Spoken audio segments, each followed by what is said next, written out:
want to shout out to Russ Davison, who's a member here of my Facebook boxing group, Hatman Boxing. I want to shout him out for taking me on a trip down memory lane with this video right here. The Big Fight Live ITV boxing theme. And the question he asked is, remember when top level boxing was free in the UK? What are some of your best memories from fight night? I used to love the music for the Big Fight Live. I used to get me buzzing, boy, when I heard them trumpets or whatever it is, whatever brass they have in that music, in that theme tune. I would get me buzzing. And I replied here, some of my favorite moments watching a Big Fight Live was some of Mike Tyson's early title fights, Holyfield versus Bo 2, Ben versus McClellan, Prince Naseem fights, and countless others. Great times, definitely were great times. And of course, the Dream Team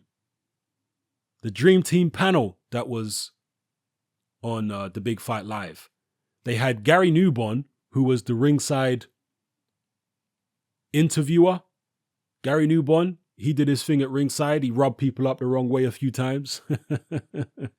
And in the studio or on the panel, they had Jim Rosenthal, who was the main presenter for the most part on ITV. Barry McGuigan was a regular panel guest in the studio. And Jim Watt and Reg Gutteridge were the commentators, the famous commentary team, Jim Watt and Reg Gutteridge. R.I.P. Reg Gutteridge, by the way. Fish Eyes even made a few appearances on the panel on the Big Fight Live, believe it or not. In fact, Fish Eyes was on the panel with Lennox Lewis and Barry McGuigan in the studio. And I think, was it Paul Dempsey? Was Paul Dempsey on ITV then? Or am I buzzing here? Is it Paul Dempsey? Who was? I'm thinking about when I stayed up to watch Holyfield Bowl 2. Who was in the... Paul Dempsey was working for Sky. I know Paul Dempsey was a big Sky man back then. Who was in the studio that night? Working for ITV as the main presenter when Holyfield fought Bowl the second time. They had Lennox Lewis on the panel. They had Barry McGuigan. They had Fish Eyes. I can't think who was presenting. Was it Jim I don't think it was. It Jim Rosenthal? Because Jim Rosenthal's the main guy. He's the anchor man for them. But I can't think if it was Jim Rosenthal that night. Maybe it was. Maybe I'm buzzing. Or maybe they had somebody else. But anyway, yeah. The Big Fight Live, great memories and incredible viewing figures they had for Big Fight Live fights. It was something like 17 million people in the UK tuned in to see Nigel Benn fight Gerald McClellan. And they had even bigger viewing figures than that back in the days, in the earlier 80s and the 70s and what have you, for I think some of Henry Cooper's fights and some of Frank Bruno's fights. They had crazy viewing figures. But from the time I was watching boxing, mid to late 80s, through the 90s and all that, the Ben McClellan night might have been the biggest, or certainly one of the biggest boxing events in terms of viewing figures that I lived through. And yeah, I remember watching that fight live. Incredible. Obviously tragic what happened to McClellan, but an incredible fight, an incredible atmosphere. So yeah, let me know what you guys think. Did you guys watch the Big Fight Live back in the days? What are your fondest memories of it? Prince Naseem's rise to stardom started on ITV, for those of you who don't know. He was a super bantamweight at first, and he was fighting for European titles and stuff like that, and he immediately caught the eye. He immediately gained a following the first few times people saw him, because he was a little man. He was fighting like Harold Graham, but he was punching way harder, pound for pound. You know, he was knocking people flying.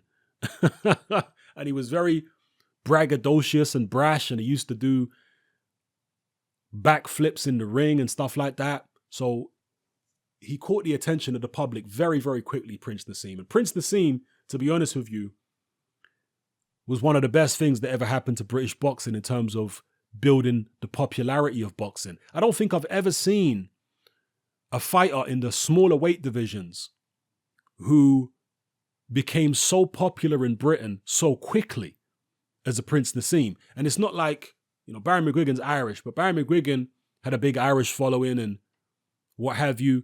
Prince Naseem's Yemeni. He's an Arab, a British Arab. His following wasn't a big, Arab following, because especially back then, there was hardly any Arabs in Britain. But his following was just from people from all walks of life, from all races and creeds and ethnicities, because he was just so exciting. His style was so unorthodox and so unusual. He was such a showman. His ring entrances were incredible. So he really did a lot for British boxing, Prince Naseem, in terms of the popularity of it. Prince Naseem fight nights were always a big deal. People loved watching Prince Naseem. Not only because he was a big puncher, because also he was vulnerable too. Watching him fight was kind of like watching somebody walk a tightrope. A tightrope walker who's doing somersaults and all kinds of tricks and juggling on the tightrope, and beneath them is, I don't know, a pit full of flames or razor blades, a swimming pool full of razor blades. That was what it was like watching Prince Naseem fights. Tremendously exciting. So yeah, great memories from the Big Fight Live. I remember they used to have John McCririck sometimes on the Big Fight Live, who was the guy from racing, horse racing, who used to do the odds and present horse racing shows and stuff like that. And he also had a newspaper column, I believe. They had him on the Big Fight Live a few times doing the odds because he was a boxing fan too. And actually, credit to John McCririck, because he's one of the few people who picked Nigel Benn to beat Gerald McClellan. Yeah, he picked him. Very few people picked him. All the British newspapers were picking Nigel Benn to get knocked out. I think a few of them had Nigel Benn getting knocked out inside one round, which he nearly did, of course. So anyway, yeah, let me know your memories of the Big Fight Live.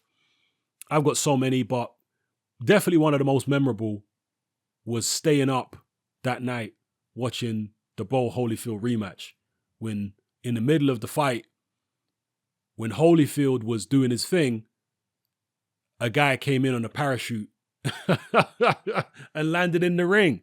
Because that fight was in Las Vegas at Caesar's Palace, which is an open air venue.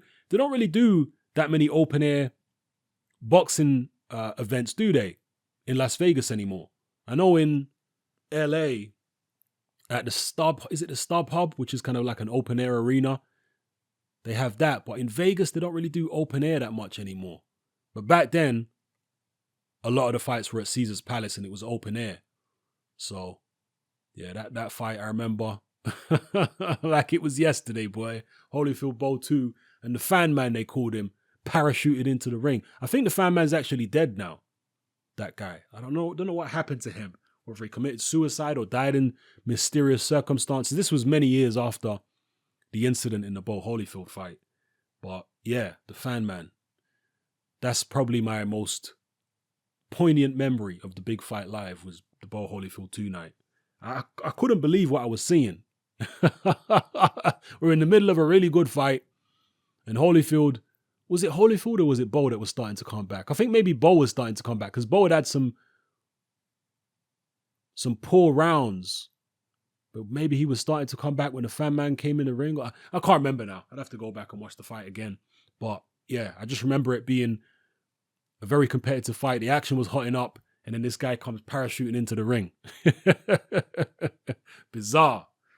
Anyway, let me know how you guys feel about a Big Fight Live and just boxing in general back in the days when, yeah, you could watch prime time world championship fights for free on terrestrial television. Great times.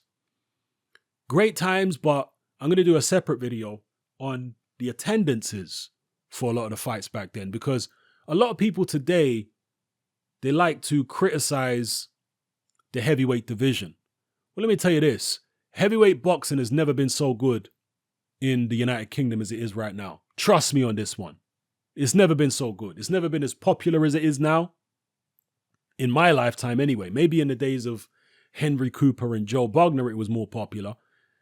Joe Erskine and Brian London and all those guys. Maybe it was more popular back then, but I wasn't alive back then. In my lifetime, heavyweight boxing in the UK has never been more popular than it is right now.